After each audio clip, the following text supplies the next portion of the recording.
LIC के धमाकेदार नतीजों से निवेशकों को कितना फायदा हुआ? गो फर्स्ट के उड़ान भरने से पहले डीजीसीए ने क्या शर्त रखी? रिलायंस इंडस्ट्रीज ने क्यों लगाई नई भर्तियों पर रोक? नारायण हृदयालय ने किस कारोबार में ली एंट्री? अदानी समूह ने किस देश में की बड़े निवेश की घोषणा? स्पाइसजेट को सेबी से क्या राहत मिली? इन सब के अलावा और भी बहुत सारी खबरें हैं जिन पर आज के एपिसोड में फोकस करेंगे। नमस्कार, मैं हूं संदीप ग्रोवर। कॉर्पोरेट सेंट्रल में आपका बहुत बहुत स्वागत है। और सबसे पहले बात कॉर्पोरेट्स की ही कर लेते हैं और पहली खबर की ओर चलते हैं।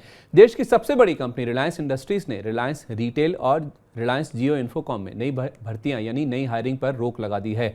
कंपनी ने लागत घटाने के लिए या खर्चे कम करने की मंशा से कदम उठाया है। इसके अलावा कंपनी वेतन ढांचे यानी सैलरी स्ट्रक्चर की भी समीक्षा कर रही है और कमजोर प्रदर्शन वाले कर्मचारियों को नौकरी से हटा रही है। रिलायंस रिटेल और जियो ने पिछले कुछ सालों में भारी संख्या में कर्मचारियों की भर्ती की थी। हाल में किए गए मेट्रो कैश एंड कैरी के अधिग्रहण के बाद रिलायंस रिटेल अब पदों के डुप्लीकेशन को कम करने के लिए छंटनी कर रही है। जबकि देश भर में 5G सेवा पूरी तरह से लागू करने के बाद अब जियो के पास काम कम और कर्मचारी ज्यादा हैं। आपको बता दें कि रिलायंस रिटेल के पास 4,18,000 और रिलायंस जियो के पास 80,000 से ज्यादा कर्मचारी हैं।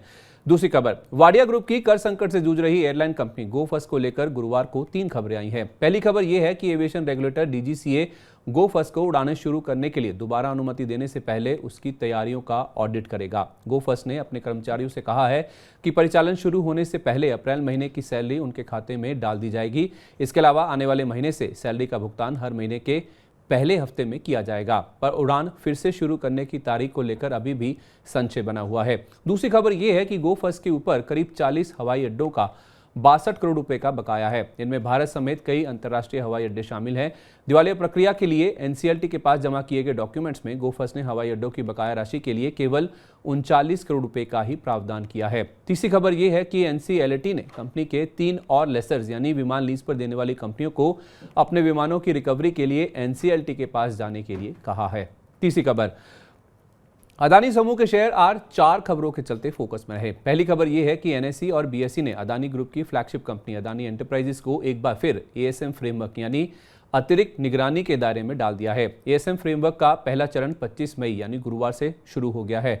इसके तहत सभी ओपन पोजीशन के लिए मार्जिन की दर 50% या मौजूदा मार्जिन में से जो भी ज्यादा होगा उसे ही लागू किया जाएगा। दूसरी खबर यह है कि अदानी ग्रुप वियतनाम में लंबी अवधि में कुल 10 अरब डॉलर का निवेश करने की संभावना तलाश रहा है। इसमें से 3 अरब डॉलर का निवेश अदानी पोर्ट्स की ओर से किया जाएगा। वियतनाम के प्रधानमंत्री ने खुद ये बात कही है। उन्होंने बताया कि अदानी ग्रुप वियतनाम में पोर्ट और रिन्यूएबल एनर्जी प्रोजेक्ट्स में निवेश की संभावनाएं तलाश रहा है। तीसरी खबर यह है कि अदानी ग्रीन ने बुधवार को होने वाली अपनी बोर्ड बैठक को रद्द कर दिया है। दरअसल इस बैठक के लिए कंपनी के डायरेक्टर्स उपलब्ध नहीं थे, जिस वजह से ये बैठक नहीं हो पाई है। इस बोर्ड बैठक के जरिए अदानी ग्रीन की 1 अरब डॉलर तक की पूंजी जुटाने की मंजूरी लेने की योजना थी। इससे पहले भी कंपनी ने मीटिंग की तारीख को 12 मई से बढ़ाकर 24 मई कर दिया था और अब इसे रद्द कर दिया गया है। चौथी खबर यह है कि GQG partners, Abu Dhabi investment authority यानी ADIA, इंटरनेशनल होल्डिंग कंपनी यानी IHC और हिंदुजा ग्रुप ने अदानी ग्रुप की कंपनियों की शेयरों में निवेश करने की इच्छा जाहिर की है। अदानी ग्रुप कंपनियों की शेयरों की बिक्री के जरिए 29,000 करोड़ रुपए तक की रकम जुटाने की योजना है। चौथी खबर, GHCL ने अपने स्पिनिंग कारोबार के स्पिन ऑफ यानी डीमर्जर की प्रक्रिया पूरी कर ली है। दरअसल कंपनी को GHCL टेक्सटाइल के शेयरों की लिस्टिंग के लिए एक्सचेंजों से सैद्धांतिक यानी इन प्रिंसिपल मंजूरी मिल गई है। अप्रैल 2023 यानी पिछले महीने ही कंपनी के स्पिनिंग डिवीजन यानी GHCL टेक्सटाइल का GHCL से डीमर्जर पूरा हुआ था, जिसके तहत GHCL टेक्सटाइल के शेयरों की अलग से लिस्टिंग होनी थी और अब एक्सचेंजों से इस कंपनी के शेयरों की लिस्टिंग के लिए मंजूरी मिल गई है। डीमर्जर प्रक्रिया के तहत GHCL के शेयरधारकों को 1 शेयर के बदले GHCL टेक्सटाइल का 1 शेयर मिला था। पांचवी खबर, शिपिंग कारोबार से जुड़ी कंपनी श्रेयास शिपिंग के बोर्ड ने बुधवार 24 मई की शाम को डीलिस्टिंग के प्रस्ताव को मंजूरी दे दी है। इस डीलिस्टिंग प्रक्रिया के लिए 292 रुपए प्रति शेयर का फ्लोर प्राइस तय किया गया है, जो कि 338 रुपए 75 पैसे की बुधवार की क्लोजिंग भाव से करीब 14% के डिस्काउंट पर है, जिस वजह से शेयर में करीब 6.25% की गिरावट के साथ क्लोजिंग हुई गुरुवार के सेशन में। कंपनी के प्रमोटर ट्रांस वर्ल्ड ग्रुप के मुताबिक डीलिस्टिंग से उनको कंपनी का पूरा मालिकाना अधिकार मिल जाएगा। ऐसा होने पर प्रमोटर्स को कामकाज के लिए ज्यादा फ्लेक्सिबिलिटी यानी लचीलापन भी मिलेगा। बोर्ड बैठक में डीलिस्टिंग के प्रस्ताव पर चर्चा की घोषणा के चलते बीते 2 दिन में यानी मंगलवार और बुधवार के सत्र में शेयर 34% तक उछल गया था और फैसला आने के बाद और खासकर डिस्काउंट पर प्राइस आने के बाद बुधवार को मुनाफा वसूली हावी होती हुई नजर आएगी। छठी खबर, हॉस्पिटल चेन चलाने वाली कंपनी नारायण हृदयालय ने हेल्थ इंश्योरेंस कारोबार में एंट्री ली है। नारायण हेल्थ इंश्योरेंस के नाम से सब्सिडरी कंपनी का गठन किया गया है, यानी हेल्थ इंश्योरेंस कारोबार के लिए कंपनी ने एक अलग से सहयोगी कंपनी बनाई है। नई सब्सिडरी बनाने के लिए कंपनी को इंश्योरेंस रेगुलेटर इरडाई से नो ऑब्जेक्शन सर्टिफिकेट यानी एनओसी मिला है। इसी हफ्ते कंपनी ने अपने चौथी तिमाही के नतीजे भी घोषित किए थे, जिसमें कंपनी का मुनाफा 69 करोड़ रुपए से 2.5 गुना बढ़कर 173.2 करोड़ रुपए पर पहुंच गया था। इसके बाद सोमवार 22 मई को शेयर ने 855 रुपए और हाल में 880 रुपए 80 पैसे का रिकॉर्ड उच्चतम स्तर छुआ था। सातवीं खबर, लो कॉस्ट एयरलाइन स्पाइसजेट को मार्केट रेगुलेटर सेबी से आंशिक राहत मिली है। दरअसल स्पाइसजेट विमान लीज पर देने वाली कंपनी कार्लाइल एरो ग्रुप को शेयरों का प्रेफरेंशियल अलॉटमेंट कर चुका है। सेबी की ओर से 23 मई मंगलवार को जारी इनफॉर्मल गाइडेंस लेटर के मुताबिक कंपनी को इंडिपेंडेंट वैल्यूअर की नियुक्ति नहीं करनी होगी। सेबी के मुताबिक कार्लाइल को किए गए अलॉटमेंट पर issue of capital and disclosure requirements यानी आईसीडीआर के नियम लागू नहीं होंगे। स्पाइसजेट की ओर से कार्लाइल को किराए का भुगतान बाकी है, जिसकी सेटलमेंट के लिए ही इक्विटी शेयर जारी किए गए थे। इसके अलावा एनसीएलटी ने कंपनी के खिलाफ दिवालिया प्रक्रिया शुरू करने से जुड़ी अर्जी पर जो सुनवाई हुई थी उसमें 1 जून तक सुनवाई को टाल दिया है। स्पाइसजेट के एक लेसर यानी विमान लीज पर देने वाली कंपनी एयर कैसल ने कंपनी के खिलाफ एनसीएलटी में ये शिकायत दाखिल की थी। तो ये था कॉर्पोरेट से जुड़ा आज का पूरा अपडेट। अब बात करते हैं मार्केट्स की और कुछ ऐसे शेयरों पर नजर डालते हैं जिनमें आज दमदार एक्शन देखने को मिला और उसके पीछे की वजह भी जान लेते हैं। पहली खबर, भारतीय जीवन बीमा कंपनी यानी एलआईसी के शेयर में गुरुवार को शुरुआती कारोबार में 0.25% तक का उछाल देखने को मिला और कारोबार की समाप्ति भी करीब 0.2% की बढ़त के साथ देखने को मिली। दरअसल इस उछाल के पीछे वजह है वित्त वर्ष 2023 की चौथी तिमाही में कंपनी को हुआ बम्पर मुनाफा। Q4 में कंपनी ने 13,428 करोड़ रुपए का मुनाफा दर्ज किया है, जो कि पिछले साल की इसी तिमाही से 466% यानी करीब 6.25 गुना ज्यादा है। पिछले साल समान अवधि में कंपनी को 2,371.6 करोड़ रुपए का मुनाफा हुआ था। हालांकि चौथी तिमाही में कंपनी की नेट प्रीमियम आय 1,43,000 करोड़ रुपए से 8.4% गिरकर 1,31,000 करोड़ रुपए पर रही। पूरे वित्त वर्ष की बात करें तो वित्त वर्ष 2023 में कंपनी का मुनाफा 40,431 करोड़ रुपए से 10% गिरकर 36,397 करोड़ रुपए पर पहुंच गया है। अब सवाल यह है कि इस बम्पर मुनाफे से एलआईसी के निवेशकों को क्या हाथ लगा। बम्पर मुनाफे के बावजूद कंपनी के बोर्ड ने केवल 3 रुपए प्रति शेयर के डिविडेंड की घोषणा की है, जबकि निवेशकों को 949 रुपए के इशू प्राइस के मुकाबले अपने निवेश पर 36% के आसपास का नुकसान हो रहा है, क्योंकि शेयर 604 रुपए के आसपास ट्रेड कर रहा है। इसके अलावा खबर यह भी है कि एलआईसी की बुधवार शाम यानी 24 मई तक अदानी ग्रुप की 7 कंपनियों में निवेश की वैल्यू बढ़कर 44,664 करोड़ रुपए हो गई है, जो कि हाल के 28,988 करोड़ रुपए के लो की तुलना में देखें तो 54% ज्यादा है या उससे 54% ऊपर है।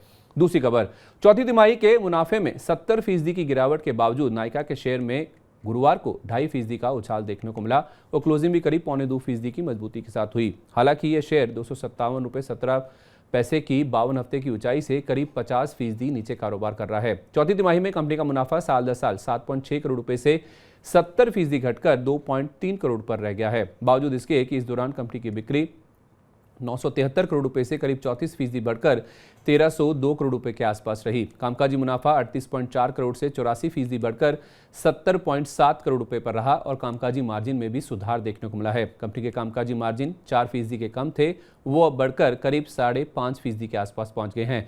दरअसल खर्चे और टैक्स भुगतान बढ़ने से मुनाफे पर दबाव देखने को मिला है। चौथी तिमाही में कंपनी का कुल खर्च 3,753 करोड़ रुपए से करीब 37% बढ़कर 5,135 करोड़ रुपए पर रहा। साथ ही कंपनी ने इस तिमाही में 4 करोड़ 35 लाख रुपए का टैक्स भुगतान किया है, जबकि पिछले साल की इसी तिमाही में कंपनी को 1 करोड़ 76 लाख रुपए का टैक्स रिफंड मिला था। तीसरी खबर, टेक्सटाइल, एनर्जी और पेपर कारोबार से जुड़ी कंपनी ट्राइडेंट लिमिटेड के शेयर में गुरुवार को 6% से ज्यादा की गिरावट देखने को मिली। दरअसल बुधवार शाम यानी बाजार बंद होने के बाद जारी हुए चौथी तिमाही के नतीजे कमजोर रहे हैं। चौथी तिमाही में कंपनी का मुनाफा साल दर साल 181.2 करोड़ रुपए से 28.4% घटकर 130 करोड़ रुपए के आसपास पहुंच गया, क्योंकि आय में गिरावट दर्ज की गई है। कंपनी की आय 1870 करोड़ रुपए से करीब 6% घटकर 1573 करोड़ रुपए पर पहुंच गई। कामकाजी मुनाफा 337.6 करोड़ से 20.4% घटकर 268.8 करोड़ रुपए पर रहा और कामकाजी मार्जिन भी टूटे हैं। कामकाजी मार्जिन जो 18.1% थे, वो अब घटकर 17.1% पर पहुंच गए हैं। नतीजों के बाद कंपनी के बोर्ड ने केवल 36 पैसे के डिविडेंड की घोषणा की है और इससे भी कहीं ना कहीं निवेशकों को निराशा हाथ लगी है। चौथी खबर, जेबी केमिकल के शेयर में गुरुवार को 8% से ज्यादा का उछाल देखने को मिला। बावजूद इसके कि चौथी तिमाही में कंपनी के मुनाफे में सिर्फ 3% के आसपास की ही वृद्धि हुई है और क्लोजिंग भी आप देखिए करीब 6.25% की मजबूती के साथ ही देखने को मिली। दरअसल चौथी तिमाही में कंपनी का मुनाफा साल दर साल 3.3% बढ़कर 87.6 करोड़ रुपए पर पहुंच गया है। पिछले साल की समान अवधि में कंपनी को 85 करोड़ रुपए का मुनाफा हुआ था, पर कंपनी की आय में अच्छी ग्रोथ रही है और कामकाजी स्तर पर भी नतीजों में सुधार देखने को मिला है। चौथी तिमाही में कंपनी की आय 624.6 करोड़ रुपए से 22% बढ़कर 762 करोड़ रुपए के आसपास रही। कंपनी का EBITDA यानी कामकाजी मुनाफा 125 करोड़ रुपए से 31% बढ़कर 164 करोड़ रुपए के आसपास पहुंच गया। कामकाजी मार्जिन जो 20% पर थे उसमें सुधार हुआ है। 1.5% के आसपास के सुधार के बाद मार्जिन अब बढ़कर 21.5% पर पहुंच गए हैं। पूरे साल की बात करें तो वित्त वर्ष 2023 में आय 2424 करोड़ से 30% बढ़कर 3149 करोड़ रुपए पर रही। EBITDA 605 करोड़ रुपए से 26% बढ़कर 765 करोड़ रुपए पर पहुंच गया और कंपनी का मुनाफा 386 करोड़ रुपए से 6% बढ़कर 410 करोड़ रुपए पर रहा है। मार्च 2023 के अंत तक कंपनी के पास 282 करोड़ रुपए की नकदी यानी कैश एंड कैश इक्विवेलेंट्स थे।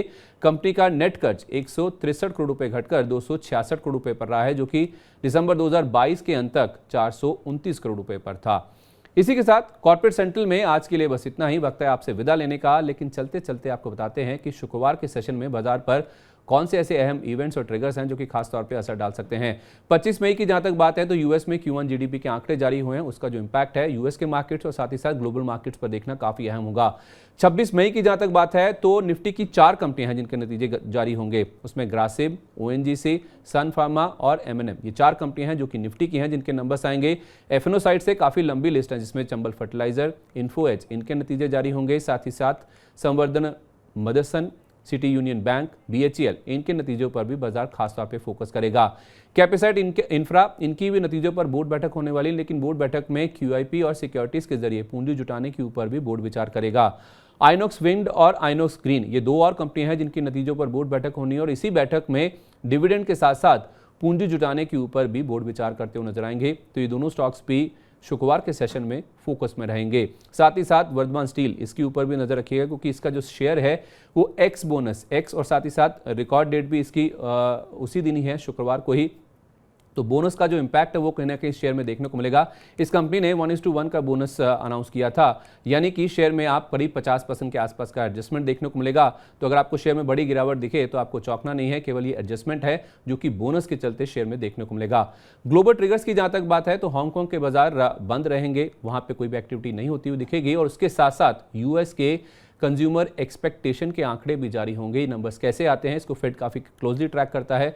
इन नंबर्स पर यूएस के मार्केट्स कैसे रिएक्ट करते हैं और ग्लोबल मार्केट्स की भी नजर रहेगी, तो आपको भी इन पे फोकस करना चाहिए। तो इसी के साथ वक्त हो गया है कॉर्पोरेट सेंट्रल को यहीं समेटने का। उम्मीद है आपको आज का एपिसोड पसंद आया होगा और इससे आपको कॉर्पोरेट जगत के साथ साथ बाजार में हलचल वाले शेयरों पर भी पूरी जानकारी मिल गई होगी। तो शुक्रवार 26 मई को आपसे इसी समय फिर से मुलाकात होगी नई खबरों के साथ, नए अपडेट्स के साथ, लेकिन आपको कहीं नहीं जाना है। जुड़े रहिए मनी 9 के साथ। नमस्कार, शुभ रात्रि।